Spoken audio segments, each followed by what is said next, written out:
Hello humans, it's just Martine, and today we're going to be talking about my September reading stats.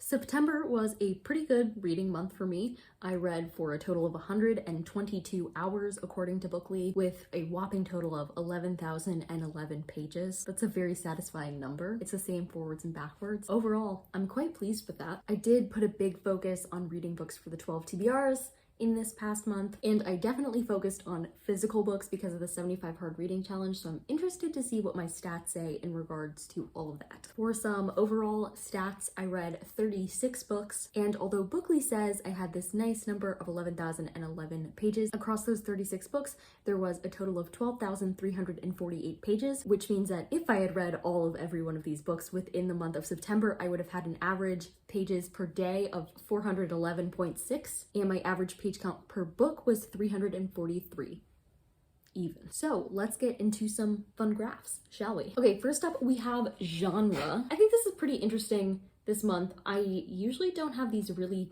tiny sections like I do this time. I still have my big ones. Like mystery is for some reason winning out this year on my top read genre of the year. So once again, 25.7% of it, mystery. Makes sense. I did get in some good sci-fi reading this month though too, with 17.1%, which is good because I don't list mystery as one of my favorite genres, but I list sci-fi as one of my favorite genres, so riddle me that. As for one of my other favorite genres, contemporary, I only read 2 books that fit into that category for a whopping total of 5.7% of my reading, so, you know, I don't know what to make of that.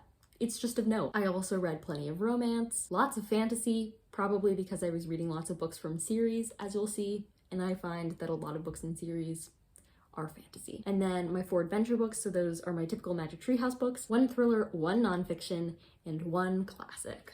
So a pretty well-rounded month, but some smaller portions of the pie than usual. Going into book size. For the second half this year, book size has been a big statistic in my mind as I'm doing my reading, as I'm picking out my next books and all of that stuff. So this graph means a lot to me. I did keep a majority of my books this month medium to large to chunky instead of small. In my spreadsheet, a small book is anything under 300 pages, medium is 300 to 500, large is 500 to 700, and anything over 700 is chunky. So as you can see from this, I read 36.1% small books, which I'm quite pleased about. That was a total of 13 small books. 50% of my pie is medium books, which I love. And that was 18 of the books that I read. And then I read 3 large books and 2 chunky books.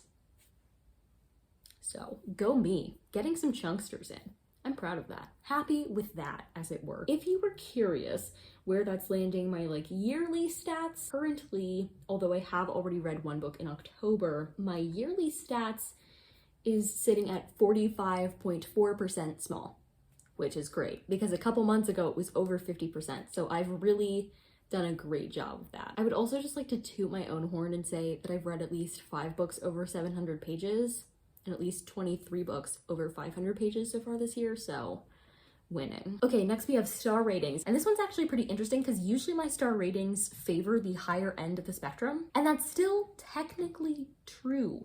But for some reason it just feels low. I mean, I only had 1 5-star book, so that's 2.8% of my graph. I did have at least 13 4 stars though, which is not shabby. Plenty of 3.5. I feel like so many things were fitting into 3.5 for me. It's like better than just meh, but not much, you know? I also had multiple 2.5 stars and at least 1 2-star, which I feel like is pretty rare for me, so. Next, for series versus standalone, as you can see, I did not lie when I said I really focused on series this month because I have a 72.2% split of series, the rest being standalones. I can thank Squash That Series for doing this because yes, the Squash That Series round for September was only a 24 in 48 round, so I didn't finish every conceivable book possible during that time, but I checked out a lot of books for that, more than I could read in that time, purposefully, and so I read a lot of sequels after that was done, as you can tell from the vlog called Nothing to Sequel Here. So 26 of my 36 books were series. only 10 standalones. That is rare for me, I feel like. Okay, age range, pretty dynamic. I feel like at the beginning of this year, we were really leaning towards a lot more adult, and now it's kind of evening out. Not to say that adults any less than 50%, it's still over 50%. In fact, it's 55.6% in the month of September, but my YA section is growing. So we read 25% children's books with a total of 9 children's books and 7 YA books for a total of 19.4% YA. I'm glad I'm reading more YA than I was earlier this year because I do really like YA. Although I'm a little concerned because a lot of this was YA fantasy, which I don't like. I wish it was these YA numbers, but reflecting YA contemporaries. But as we saw in my genre chart, I only read 2 contemporaries. So, you know, I do have to say it is hard with YA contemporaries. I like fight with myself whether to put them in the contemporary category or the romance category. It really depends on the book, like how much is focused around the romance versus the other plot lines. I mean, like I like a good YA romance, it's fine, but sometimes I just want them to think about other stuff because teenagers have like a lot going on in their brains. And that's what's interesting to me. So yeah, gotta find some more YA contemporaries to read that like don't center on romance. As for author gender, exactly half of them identified as female, 38.9% as male, with several unspecified authors and then one book that had multiple authors in it. I've done better on this before, like I didn't have any explicitly non-binary authors this month. As for format, you know how I said I was like really focusing on physical? 50% of my reading was still ebooks. I did read a total of 11 physical books, which is pretty good. And I don't think any of those physical books were library books.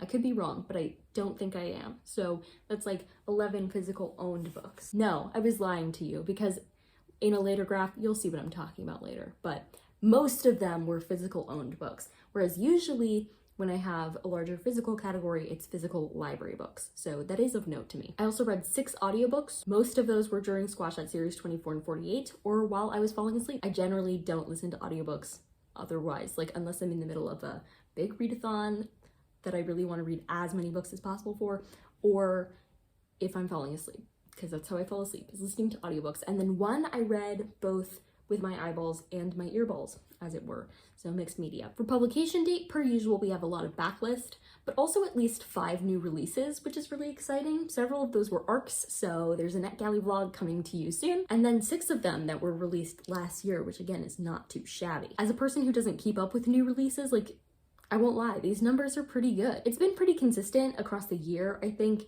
but I am surprising myself with how many newer books I read considering how much of my reading I consider to be backlist. Thanks to libraries, otherwise I would never read new books. Okay, and finally, how did I acquire these books that I was reading? We do have a 52.8% library, but previous months have had way bigger swaths of libraries, so I'm pretty happy with that. 9 of them were owned books. So remember when I said earlier, I think all of these physical books are owned books? Well, 2 of them weren't, but you know what? That's okay. I remember now.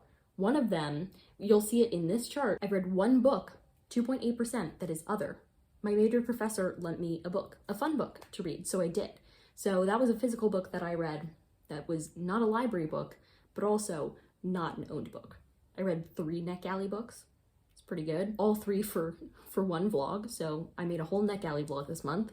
Go me. And 4 owned ebooks, which could be better, but could be so much worse. It could be 0. So, as it will be this upcoming month, in October, there will not be a single owned ebook on there, so you know, there's that. I am so interested to see how these stats change in the month of October because of my reading plan specifically for October. So you'll just have to come along with me for the ride to see what crazy stuff happens. It should be physical book city.